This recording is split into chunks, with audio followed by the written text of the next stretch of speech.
거룩하신 하나님, 우리의 인생에 참으로 기묘하신 방법으로 찾아오시고 또한 세상에서 발견할 수 없는 방법으로 우리에게 은혜를 베푸시며 우리를 끝까지 사랑하시는 하나님의 은혜를 말씀을 통해서 확인하게 하시고 그 말씀이 우리의 삶이 될 수 있도록 우리 안에 계신 성령 하나님께서 일하여 주시기를 간절히 기도합니다.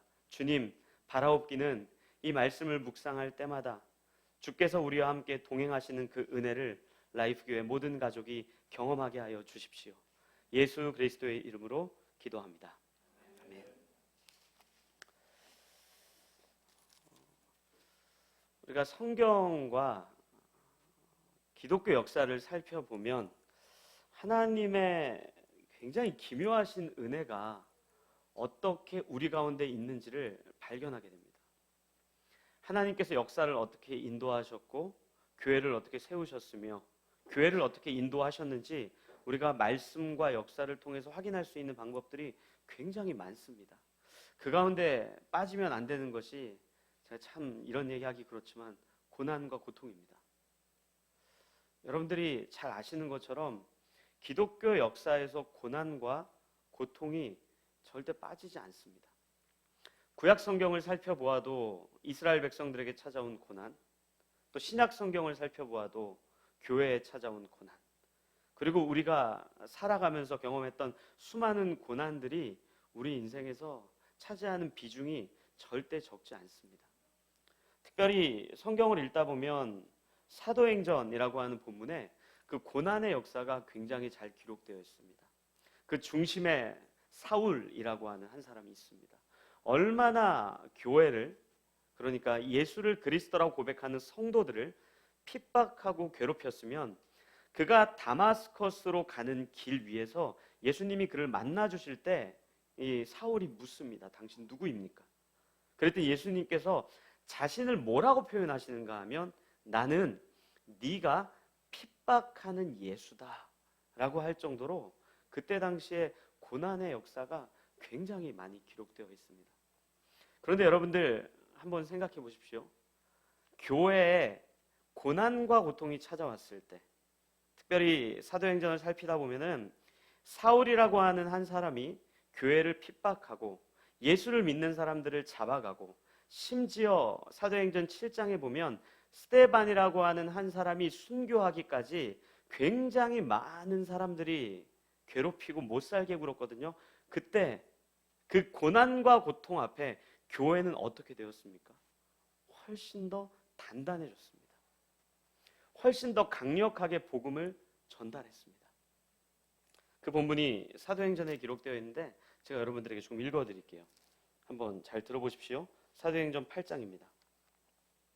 8장 1절부터 3절까지 이런 내용이 있습니다. 그날에 사울은 그가 죽임당함을 마땅히 여기더라. 이게 스데반에 대한 내용입니다. 그리고 바로 연결되는 본문이 그날에 예루살렘에 있는 교회에 큰 박해가 있어 사도 외에는 다 유대와 사마리아 모든 땅으로 흩어지니라. 경건한 사람들이 스데반을 장사하고 위하여 크게 울더라. 사울이 교회를 잔멸할세 각 집에 들어가 남녀를 끌어다가 옥에 넘기니라.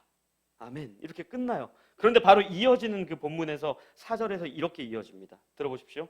그 흩어진 사람들이 두루 다니며 복음의 말씀을 전할세 빌립이 사마리아 성에 내려가 그리스도를 백성에게 전파하니 무리가 빌립의 말도 듣고 행하는 표적도 보고 한 마음으로 그가 하는 말을 따르더라. 아멘. 굉장히 많은 사람들이 핍박을 당하고 어려움을 당하지만 흩어진 그 자리에서 오히려 복음은 더 강력하게 전달됩니다. 교회는 더욱더 든든하게 서갑니다. 그게 8장 26절에도 기록이 되어 있어요. 들어보십시오.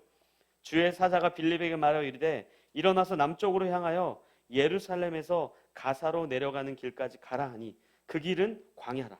일어나 가서 보니 에디오피아 사람 곧 에디오피아 여왕 간다게의 모든 국고를 맡은 관리인 네시가 예배하러 예루살렘에 왔다가 돌아가는데 수레를 타고 선지자 이사야의 글을 읽더라. 성령이 빌립더러 이르시되 이 수레로 가까이 나아가라 하시거늘 빌립이 달려가서 선지자 이사야의 글 읽는 것을 듣고 말하되 읽는 것을 깨닫느냐? 대답하되 지도해주는 사람이 없으니 어찌 깨달을 수 있느냐 하고 빌립을 청하여 술에 올라 같이 앉으라 하니라. 읽는 성경 구절은 이것이니 일렀을 때 그가 도살자에게로 가는 양과 같이 끌려갔고 털 깎는 자 앞에 있는 어린 양이 조용함과 같이 그의 입을 열지 아니하였도다. 그가 굴욕을 당했을 때 공정한 재판도 받지 못하였으니 누가 그의 세대를 말하리요. 그의 생명이 땅에서 빼앗김이로다 하였거늘 그 내시가 빌립에게 말하되 청컨대 내가 묻노니 선지자가 이 말한 것이 누구를 가리킴이냐 자기를 가리킴이냐 타인을 가리킴이냐. 빌립이 입을 열어 이 글에서 시작하여 예수를 가르쳐 복음을 전하니 길 가다가 물 있는 곳에 이르러 그 내시가 말하되 보라 물이 있으니 내가 세례를 받음에 무슨 거리낌이 있느냐. 이에 명하여 수레를 멈추고 빌립과 내시가 둘 다 물에 내려가 빌립이 세례를 베풀고 둘이 물에서 올라올새 주의 영이 빌립을 이끌어간지라. 내시는 기쁘게 길을 가므로 그를 다시 보지 못하니라. 빌립은 아소도에 나타나 여러 성을 지나다니며 복음을 전하고 가이사랴에 이르니라. 아멘. 여기 기록되어 있는 본문의 내용이 뭡니까? 분명히 스데반과 수많은 성도들이 핍박을 당하고 순교를 당하고 고난을 당하는 그 위치에 있기 때문에 어쩔 수 없이 그곳에서 벗어나 다른 곳으로 갔는데 거기에 숨어서 지내는 것이 아니라 오히려 그 자리에서 복음이 강력하게 전달되는, 심지어 에디오피아라고 하는 정말 먼 곳에 있는 그 나라에게까지 복음이 전달되는 것을 확인하는 것이 기독교의 역사이고 성경의 증언입니다. 최근에 제 선후배 혹은 동기들 중에 중국에서 복음을 전하다가 들어온 분들이 굉장히 많습니다. 그분들의 증언 중에 공통된 것이 두 가지가 있습니다. 첫째는 더 이상 외국인 선교사가 중국에서 복음을 전하는 것이 너무너무 어렵습니다. 힘듭니다. 굉장히 절망스러워야 되는데 그분들의 입가에 미소가 끊이지 않아요. 그런데 그렇게 신앙생활을 하는 게 너무너무 어려운데 오히려 중국에 있는 성도들의 믿음이 단단해지고 있습니다. 복음은 더 강력하게 증거되고 있습니다. 예수를 믿는 사람들이 폭발적으로 증가하고 있고 눈에 보이는 교회는 없을지 모르겠지만 크고 작은 공동체들이 강력하게 그 복음의 삶을 살아내고 있습니다. 어쩌면 이제는 중국은 외국인 선교사가 없을지라도 현재 있는 중국인 신앙인들이 훨씬 더 그 역할을 잘 감당해낼 수 있는 시기가 된 것 같습니다. 그런 이야기를 많이 해요. 이것이 우리가 우리의 삶을 통해서, 성경을 통해서, 역사를 통해서 확인하는 내용입니다. 그런데 이스라엘이 그리고 교회가 언제 휘청휘청거립니까? 언제 그 복음의 능력이 상실됩니까? 언제 교회가 교회로서의 자리매김을 하지 못합니까? 이스라엘 백성들이 광야 생활을 끝내고 가나안 땅에 들어와서 이제 땅을 다 차지하고 살만할 그때 사사시대가 시작되죠. 우리가 사사시대 그러면 뭐라고 부릅니까? 영적인 암흑기라고 부릅니다. 그때만큼 심각했던 그들의 상태가 없을 정도로. 또 신약으로 넘어오면 언제 교회가 힘을 잃습니까? 사도행전처럼 고난의 시대, 핍박의 시대, 고통의 시대가 아니라 교회의 자리를 잡고 교회를 세우고 성도들이 모였을 때 그때 문제들이 하나둘 터지기 시작해요. 고린도 교회가 대표적인 교회예요. 또 그뿐입니까? 이스라엘 백성들이 출애굽한 이후에, 자리를 잡은 이후에, 사사시대를 지난 이후에 다윗이라고 하는 굉장히 훌륭한 왕이 통일 왕국 삼았을 때 그때 문제가 심각해져서 남과 북이 찢어지고 또 심지어 아수르, 바벨론, 페르시아로 포로로 끌려가서 신앙생활을 온전히 하지 못해요. 그렇다면 최근의 교회는 어떻습니까?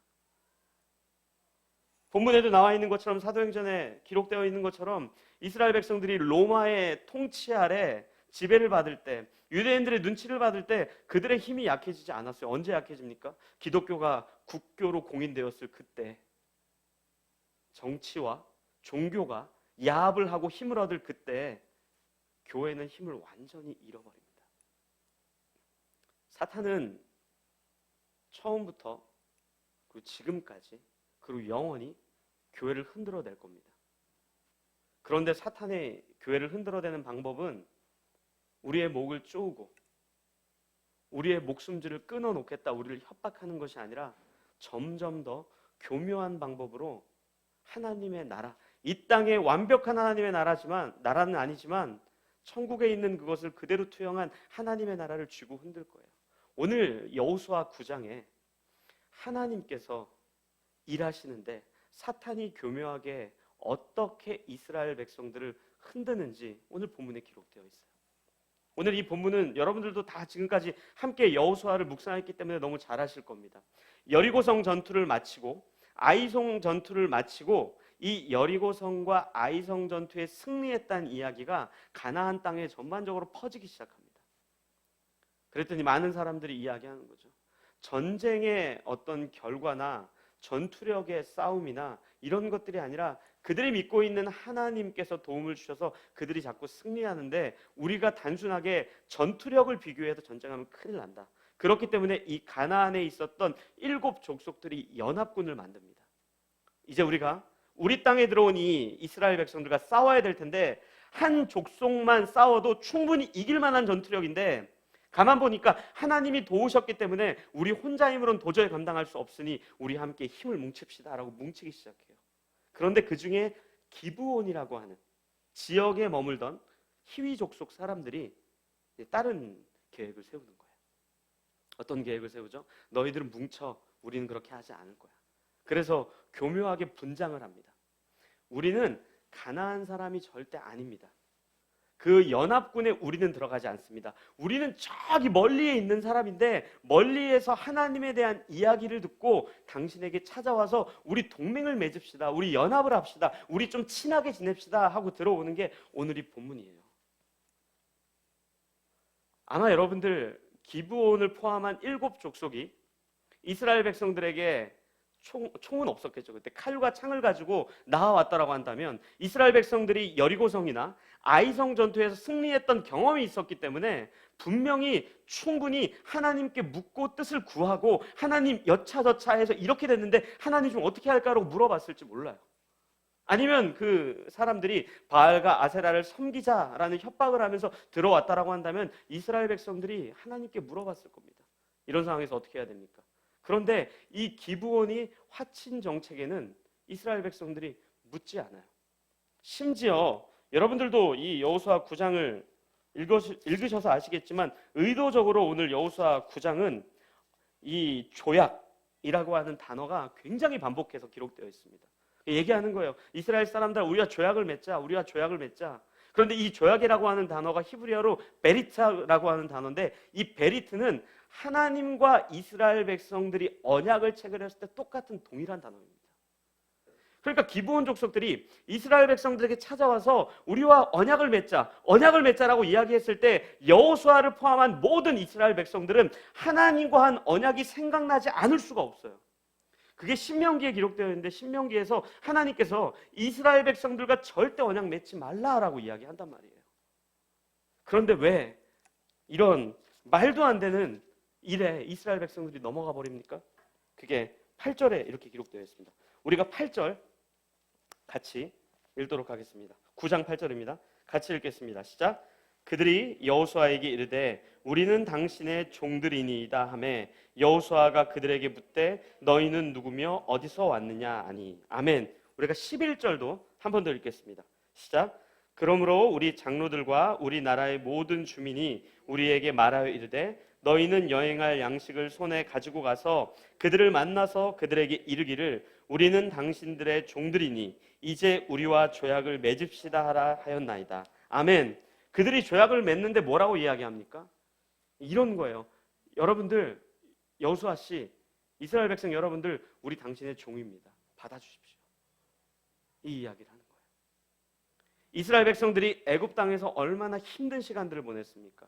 애굽의 노예였고 애굽의 종으로서 하나님께서 약속하신 그 땅에 가서 처음으로 만난 백성들, 전쟁을 마치고 만난 백성들이 찾아와서 당신들의 종이 되겠다고 하니까 하나님의 언약을 완전히 망각한 채 그 이야기에 집중하며 지금 당장 우리가 전쟁도 해야 되고 밥도 먹어야 되고 뭐 할 것이 너무 많은데 종이 있다면 얼마나 편하겠어.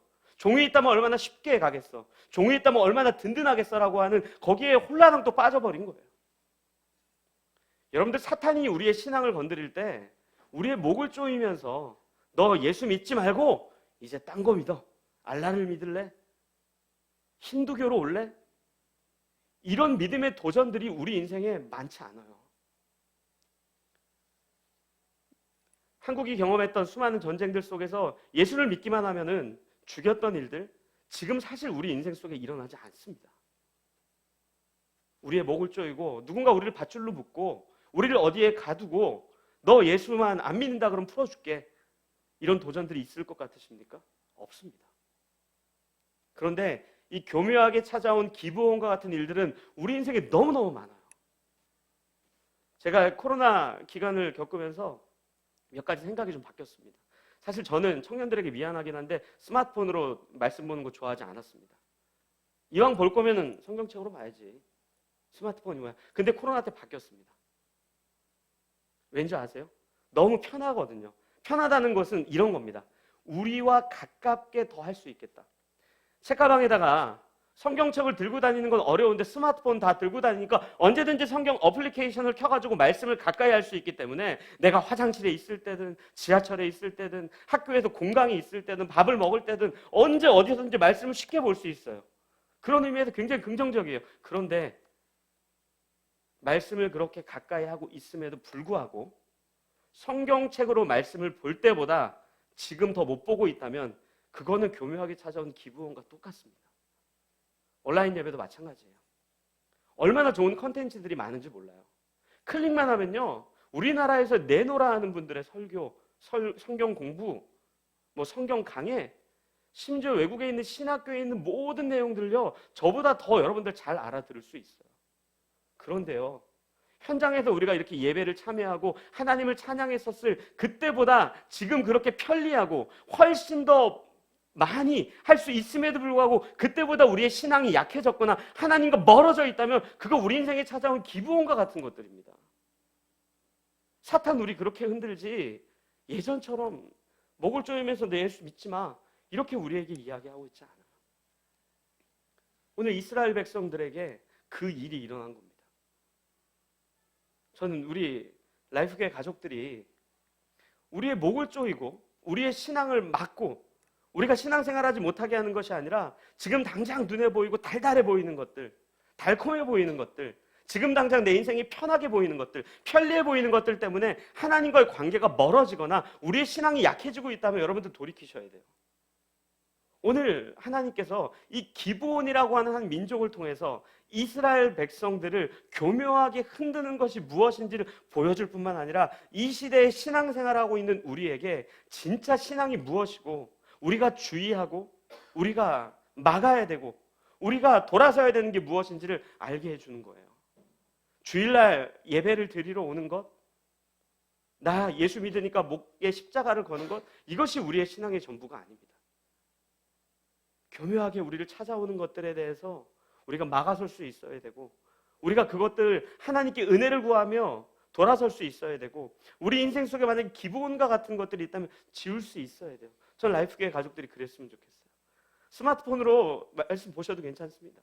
온라인으로 예배 드리셔도 괜찮습니다. 하지만 하나님과 더 가까워지셔야 돼요. 더 많이 주의 말씀을 묵상하셔야 돼요. 더 많이 하나님 앞에 서셔야 하고 더 많이 하나님과 가까워져야죠. 그게 우리 인생이 그런 것들을 허락해 주신 하나님의 뜻과 계획 아니겠습니까? 그런데 오늘 본문에는 그것보다 놀라운 게 하나 기록되어 있어요. 분명히 이 이스라엘 백성들이 이 기브온 민족들이 찾아와 언약을 맺자 그랬는데 그 언약을 맺기 전에 하나님과의 언약이 생각났어야 돼요. 하나님 분명히 언약 맺지 말라 그랬어요. 혼인도 하지 말라. 그들과 함께 거주하지 말라. 그랬으면 그들이 갖고 온 그 언약 체결을 하기 전에 하나님의 언약이 단번에 생각이 났어야 되는데 이 생각을 못하고 덜컥 약속을 해버리죠. 그런데 오늘 본문에 그것에 대해서 하나님께서 징계하거나 혼낸 일이 없습니다. 분명히 아이성 전투에는 굉장히 심각하게 세게 그 잘못을 물었어요. 여리고성 전투도 마찬가지였어요. 그런데 오늘 본문에는 전혀 그런 내용이 없어요. 그거에 대한 하나님의 뜻이 오늘 본문 27절에 기록되어 있습니다. 9장 27절 우리가 같이 이 본문을 읽도록 하겠습니다. 시작. 그날에 여호수아가 그들을 여호와께서 택하신 곳에서 회중을 위하며 여호와의 제단을 위하여 나무를 패며 물을 깃는 자들로 삼았더니 오늘까지 이르니라. 아멘. 그 기브온 민족들이 이스라엘 백성들과 함께 거주하되 어디에 있습니까? 하나님의 제단 앞에 있게 되는 거예요. 바알과 아세라를 굉장히 세게 섬겼을 것인데 이스라엘 백성들과 여호수아를 속일 만큼 굉장히 철두철미하게 정말로 이 지혜라면 지혜지만 나쁜 쪽으로 굉장히 빠릿하게 돌아갔었을 텐데 그들을 어디에 세우는가 하면 제단 앞에 세우는 거예요. 그들의 평생, 본문에도 보니까 오늘까지 이르렀더라라고 기록되어 있는 거 보니까 평생 거기에서 제단 앞에서 나무와 물 깃는 자로 서 있으면서 하나님이 누구인지를 알게 하시고 하나님의 백성이 무엇인지를 알게 하시고 하나님께서 베푸신 은혜가 무엇인지를 알게 하셨던 거예요. 그러니까 이스라엘 백성들의 실패를 통해서 하나님께서 무슨 일을 하신 거예요? 기브온이라고 하는 한 민족을 하나님의 백성 되게 하신 거예요. 이런 내용이 성경에 굉장히 많이 기록되어 있어요. 창세기에 보면은 야곱의 아들들에 대한 이야기가 쭉 기록되어 있습니다. 이 요셉에 관한 이야기인데 사실 그렇게 멋진 이야기는 아닙니다. 요셉이라고 하는 눈치 없는 놈이 잘난 척해서 형들이 아주 이제 열이 받은 거예요. 열이 받아가지고 처음에는 죽이자 그래요. 요셉을 죽여버리자. 근데 이제 형들이니까 좀 미안한 거죠. 미안하니까 어떻게 하냐면 그러니까 죽이지는 말고 우리 종으로 팔아버리자. 그리고 종으로 팔아버립니다. 그런데 그 요셉이 결국엔 어떻게 됩니까? 여러분들 좋아하는 본문이죠. 애굽의 총리가 되었더라. 그래서 어떻게 합니까? 기근을 만난 이스라엘 백성들을 구원하게 되는 이 사건이 기록되어 있는데 엄연히 따지면 그거 하나님의 계획인데 거기에 뭐가 있어요? 형들의 죄가 있는 거예요. 사람을 파는 거예요. 가족을 넘겨버린 겁니다. 요셉의 밥맛 없음도 거기에 있겠죠. 그러니까 결국에는 요셉의 형제들의 범죄와 요셉의 아주 그 밥맛 없는 것을 하나님은 어떻게 만드셨어요? 이스라엘 백성들을 구원하시는 하나의 큰 계획으로 만들어 버리신 거예요.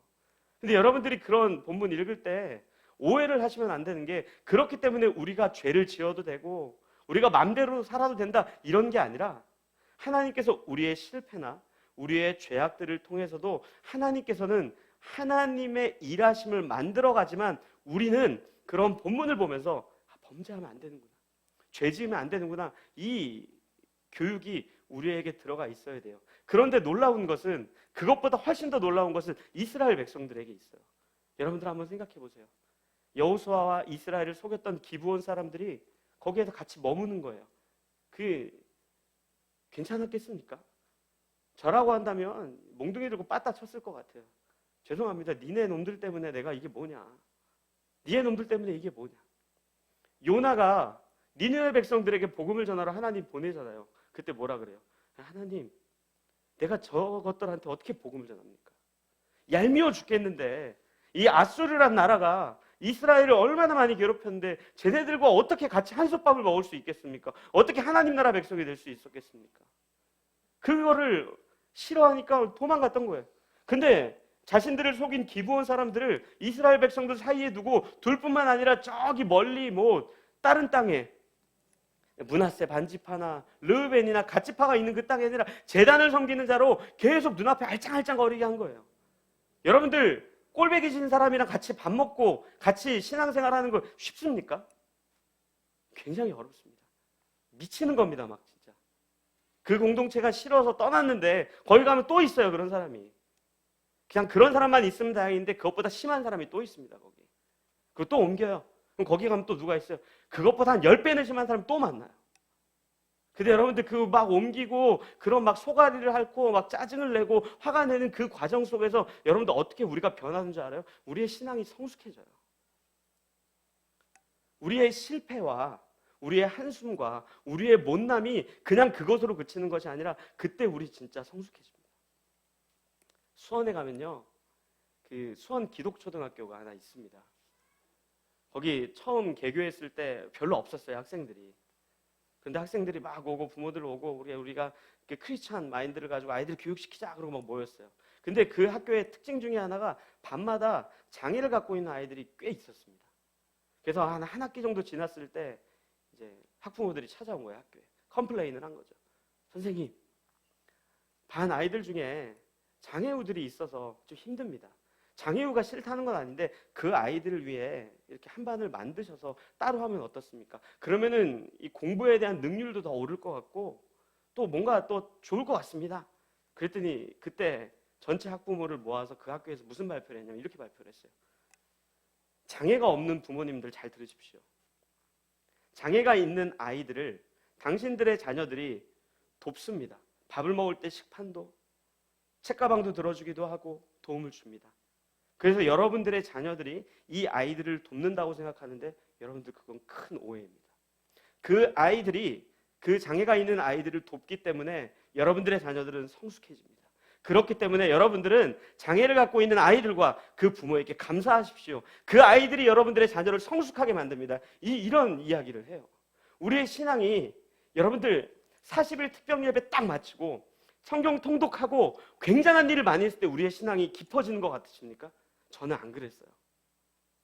제 실수와 후회와 탄식과 한숨이요, 하나님을 깊이 있게 만나게 되는 굉장히 좋은 경험을 주신 거예요. 신앙생활을 늦게 하신 분들이 저한테 다 그런 얘기를 해요. 목사님, 제가 10년만 더 일찍 만났으면, 5년만 더 일찍 만났으면 주님을, 모태신앙 때부터 지금까지 신앙생활 꾸준히 했으면 지금 제 신앙이 어땠을까요? 이런 얘기를 하는데 저는 그 얘기 듣고 있으면 이해가 잘 안 돼요. 그 과정들이 있었기 때문에, 하나님을 떠났던 그 시간들이 있었기 때문에, 하나님께 예배를 드리지 못해서 탄식했던 그 시간들, 하나님을 알지 못하고 세상을 사랑했던 그 시간이 있기 때문에 영원한 하나님의 나라를 꿈꾸게 된 것이고, 하나님을 더 사랑하게 된 것이고, 하나님의 영원한 가치가 무엇인지 알게 된 것, 그렇게 우리를 오늘까지 빚어오신 거예요. 오늘 하나님이 이스라엘 백성들에게 굉장한 징계를 주실 뿐만 아니라 굉장한 교육과 하나님의 은혜를 퍼부어주고 있는 게 오늘 본문입니다. 사탄은 우리를 쥐고 흔들 거예요. 지금과 똑같은 방법이 아니라 교묘한 방법으로 우리의 신앙을 흔들어댈 겁니다. 여러분들 새학기가 시작되고 3월 이쯤이 되면은, 봄이 되면은 많은 것들을 계획하시고 내가 신앙도 어떻게 한번 다 잡아봐야 되겠다 이런 생각을 하실 거예요. 장갑을 끼고 머리에 빨간 띠를 두르고 전투화를 신고, 여러분들 띠 풀으십시오. 장갑도 벗고요, 신발도 벗으세요. 우리에게 막 여리고의 전투 이런 거 별로 없어요. 교묘하게 찾아온 일들이 있어요. 신앙을 흔드는 것 같지 않은 일들이 우리 인생에 찾아와요. 하나님과 상관없는 일인 것 같이 우리에게 찾아옵니다. 여호와 하나님을 우리가 따릅니다라고 하면서 너희들의 종이 될게요 라고 하는 하나님의 약속을 잊게 하는 사건들이 우리에게 찾아와요. 야, 이게 신앙과 무슨 상관이야? 괜찮아. 근데 가만 보면요, 하나님과의 관계가 멀어지고 있다면 그 기브온입니다. 하나님을 더 잘 믿기 위해 난 이렇게 하는 거야 라고 했는데 하나님과의 관계가 더 멀어지고 하나님과의 사이가 더 나빠지고 하나님을 찾는 횟수가 적어지고 있다면 그 기브온이에요. 사탄은 우리를 그렇게 흔들 거예요. 하지만 그 사탄의 계략 앞에 우리가 실패하고 우리가 지고 우리가 잘못된 결정을 했을 때 너무 좌절하지 마십시오. 그 자리에서 하나님은 그 실패와 우리의 범죄와 우리의 못남을 통해서 우리를 성숙하게 빚어가시는 하나님의 일하심이 반드시 있을 겁니다. 여러분들 하나님 앞에서 탄식하십시오. 하나님 앞에서 후회하십시오. 하나님 앞에서 한숨 쉬십시오. 그 한숨과 탄식이 모여서 하나님이 여러분들과 저를 성숙하게 만드는 귀한 일하심이 저는 이번 해에 있었으면 좋겠어요. 여러분들의 시간과 여러분들의 과거는 절대 지울 수 없어요. 그리고 그 시간이 있었기 때문에 우리가 이 자리에 있는 겁니다. 제가 개인적으로 여러분들에게 몇 번 말씀드렸지만 저의 못난 모습들, 중고등학교 때, 청년 때 정말 맨날 엎드려 있고, 그래도 교회는 나가보겠다고 교회는 나가긴 했지만 신앙인이라고 말할 수 없는 그때의 그 모습들, 못난 모습들이 만약에 없었다면 저는 주가 그리스도라고 고백할 수 없었을 것 같아요. 그 시간들을 통해서 하나님의 살아계심과 예수 그리스도의 은혜와 성령님의 인도하심이 있다라고 고백할 수 있는 하나의 시간과 하나님의 은혜로 저는 발견했기 때문에 그래요. 여러분들의 인생 속에 지우고 싶은 시간이 있다면 그 시간을 통해 하나님을 만나셨다는 거 반드시 기억하십시오. 그 시간이 없었다면 우리 주를 그리스도라고 고백하지 못했을 겁니다. 저는 우리 라이프계 가족이 그렇게 우리의 실패와 우리의 죄악들을 통해서도 일하시는 하나님을 만났으면 좋겠어요. 우리 이 시간 그렇게 오늘 같이 좀 기도했으면 좋겠어요. 첫 번째는, 주님, 내 인생에 이미 교묘하게 찾아온 기본과 같은 것이 있습니까? 그런 것이 있다면 주님 지우게 해주십시오. 그리고 혹시 내 인생 속에 앞으로 그 기브온과 같이 교묘하게 찾아오는 것이 있다면 주님, 내가 주의 은혜를 구하며 잘 싸우게 해달라고 우리 같이 한 마음으로 주 앞에 기도하도록 하겠습니다. 기도하시겠습니다. 거룩하신